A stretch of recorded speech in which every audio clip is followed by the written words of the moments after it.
So the third session was focused mainly on the building of the pyramids, as well as elements of the law of one and how they were used, or how it was used in this process.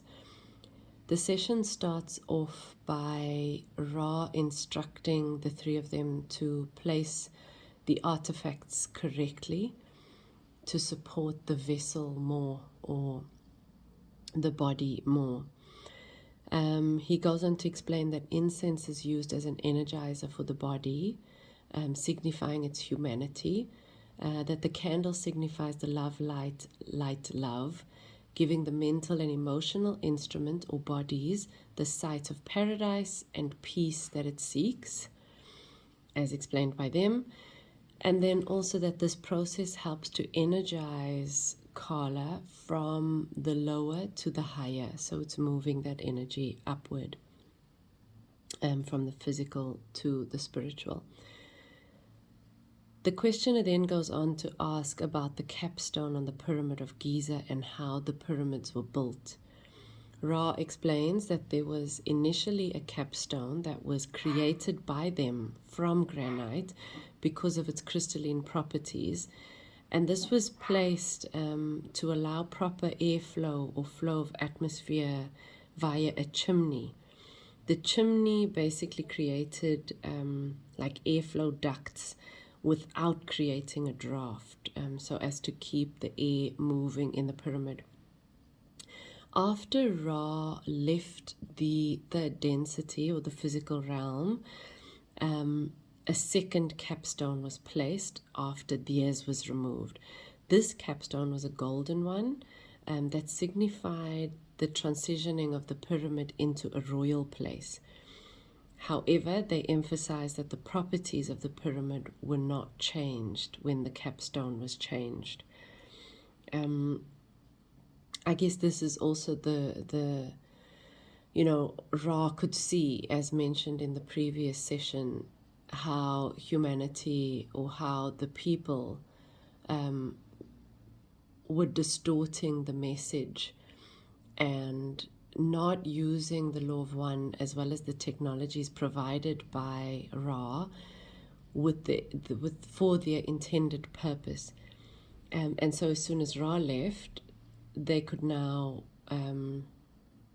completely step into that distorted vision or distorted way of being, moving the pyramids from a healing place of initiation into a place of power, essentially. The questioner then goes on to ask how the blocks were moved. Ra explains that the energy is intelligent and hierarchical, like humans have in our vessels, basically, from the physical body, the mental body, emotional body, bliss body, that every atom in a rock is the same. This made me think about everything having chakras and how each thing's chakras are activated, basically signifying or signaling its level of consciousness. That we'll come to this as well later in the book, but just a little touch on it, that basically we as humans are at this third density consciousness. So we have the ability to recognize ourselves as separate entities to other things. Animals and plants being at second density consciousness, certain animals starting to move into the density consciousness, especially pets, because they have a name and now they see themselves as separate. And then first density would be things like rocks and water and microbes, smaller elements that make up our physical reality. He then continues to explain that one can communicate through the finite energy of the rock to its infinite energy or its infinite power that is present in the more well-tuned bodies. I imagine what he means is like the higher, I don't want to say higher, I guess it would be higher dimensional bodies.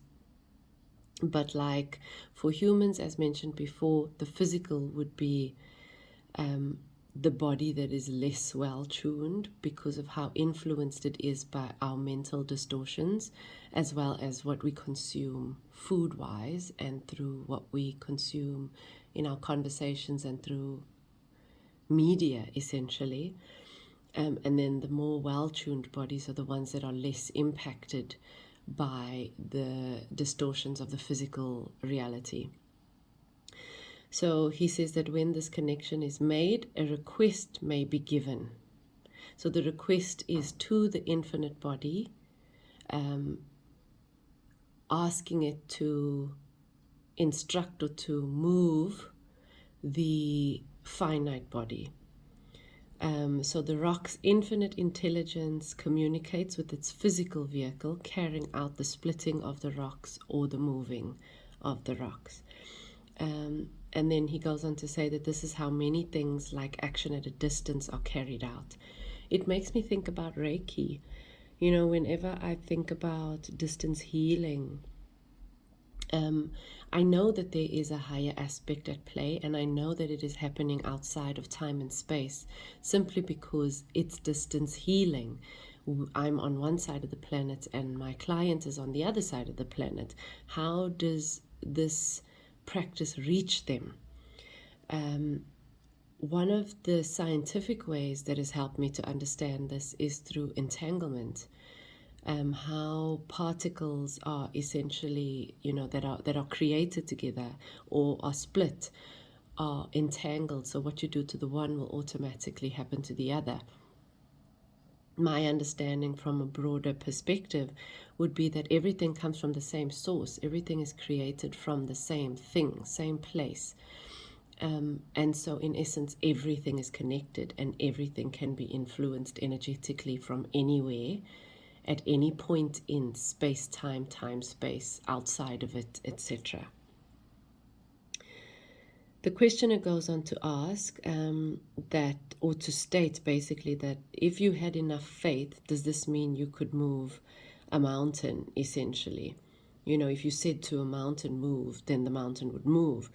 Ra says, correct, but faith is a spiritual term, whereas infinite intelligence or intelligent infinity, is more acceptable to the conceptual framework of those who seek with measure and with pen. Wherever you fit in, basically, the two are different sides of the same coin, basically. Moving through a lot of this metaphysical learning really helped me to see the relationship between spirituality, religion, metaphysics, and science.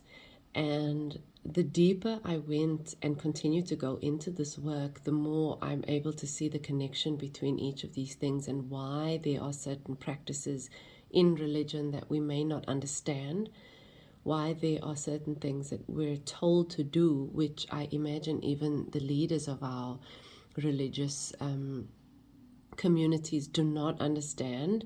Maybe to a certain degree they might, but I think this depth of knowledge is so occulted, in other words, hidden, that many in the past have had to be initiated into certain schools before they would be granted access to the why and the how. Otherwise, for the masses, on the surface, we just get given a set of instructions. Do this, do that. But the understanding or the reasoning is so limited. And so I think, the deeper I've gone into this occulted knowledge, the more I'm able to see the reasons on the surface for why certain things are done, which helps me to consciously decide to do what makes sense to me in relation to what my intention is. What is the reason for doing whatever you're doing? Most of us don't know. We just do it because culturally we're told to do it, or because of fear. You're going to go to hell if you don't do it. But being able to understand why you're doing certain things is essentially what takes you from living unconsciously, living in ignorance, to living consciously or in alignment with truth, to being a conscious co-creator of your reality and of this reality, essentially. Okay, I'm going to leave that thought there and continue on. The questioner goes on to ask, if one person lives in alignment with the law of one, can they build a pyramid with their mind only, and would this be commonplace? Ra goes on to say no, that there is a difference in individual power and the combined social memory complex understanding. First, one person being purified of all flaws could move a mountain, so he agrees that that is possible, but they need to be purified of all flaws. Second, the mass mind could still move the mountain even if each individual contained an acceptable amount of distortion. We'll come to this later in the book as well, where Ra talks about the harvest and how as a collective, in order for us to graduate to the next density or the next degree, we only need to be at a certain percentage. In other words, we don't need to be 100% in aligned with service to others. This is another concept that will be explained later in the book. The opposite of service to others, opposite polarity being service to self. But it kind of indicates that, as an individual, you can essentially do certain godlike seeming things on your own. But the requirement for doing so is a lot more than the requirement of collectively creating that reality, because it no longer seems like a godlike thing, because everybody believes it. Everybody's at the same level of consciousness. If we look around in our reality or in our what we've created at the moment, maybe 300 years ago, it would have seemed completely godlike. What on earth would have had the intelligence to create devices that we could call each other from on opposite ends of the earth? This must be some kind of God, right? But because our evolution gradually brought us to this point, and we brought each other with the other, we all came and traveled together. It did not seem godlike. It happened in a linear fashion, and it happened collectively. I will leave that there. I'm not quite sure where I was going with that, but I'll continue on. So the questioner asks, were the pyramids built by the mutual action of many? And Ra says that the pyramids were built by a social memory complex and not by an individual using thought forms. So basically they were using thought forms. I went to search exactly, or to look for an exact definition of what thought forms are. And I couldn't find one explained by Ra, but I did find one on LL Research's website explained by Quo, another entity that they channel. Quo explained that a thought form is something that has life and existence outside of the one who thought it, but it is created through thought. So there is no physical kind of influence that's required. Ra goes on to explain that some of the pyramids were built by rocks being moved from one place to another through thought, and some, like the Pyramid of Giza, was created using or with everlasting rock.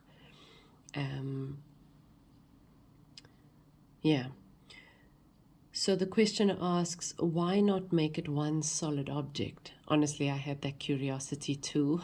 The first time I listened to this book was, if it was created through thought, why make it with blocks? Why not just make one solid object?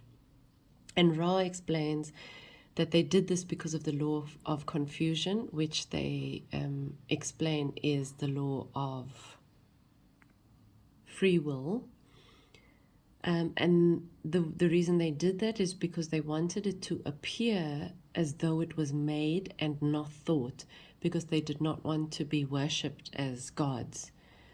They wanted to empower people and not for people to give their power to some other entity such as themselves. The questioner then goes on to ask if the pyramids are then a healing machine or if they are for initiation. And Ra explains that both are integral, that the channel needs to be purified for the love light of the infinite creator to flow through it, basically the physical channel, and that the initiation was necessary to prepare the mind, body, and spirit for the creator's work.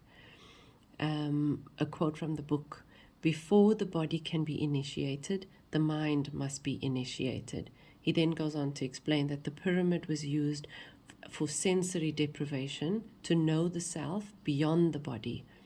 For me, what helped me to get to that point of sensory deprivation was through breath work, specifically laying down and after the breath work during the relaxation portion. I've explained some of this in my book, Journey to Samadhi. So what happened with me is that once I had completed the breathing portion, I then relaxed my body and allowed my awareness to kind of drift as far back as it would go, without controlling it or trying to get to a specific point. It was basically just a deep sense of surrender or letting go.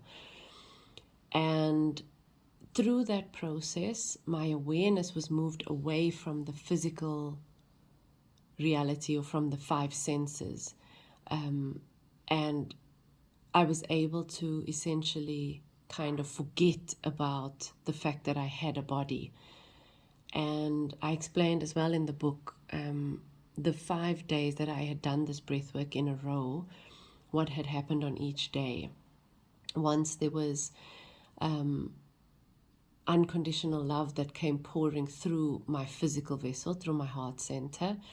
Once there was an experience of light that was hovering above my body that I knew, so there was a sense of clear cognizance. I knew that this light was me and it was also within me. There was also a drifting back into the void, or what some have described as the void, where there is no sense of an identity, basically. There's no personality that is in this place. You have to let go of the personality as well, the conditioned self, all layers of the conditioned self. And this void was like a space that had no walls, no floor, no ceiling, and it extended for what I knew to be infinity, even though to explain or experience or understand infinity, I'm not sure is even possible, but I knew it to be infinity. And it was a dark space, but not black. So it was dark in the sense of the removal of light, but not dark as in the placement of black or the experience of blackness. So I again, explaining some of this stuff we don't really have the language for, but that's the best way that I can think to explain it. So it is in essence to allow you to come out of the connection or the identification with the physical self, with the physical reality, in order to see that you are more than that physical self, more than that physical reality, and for a new self to be born through that.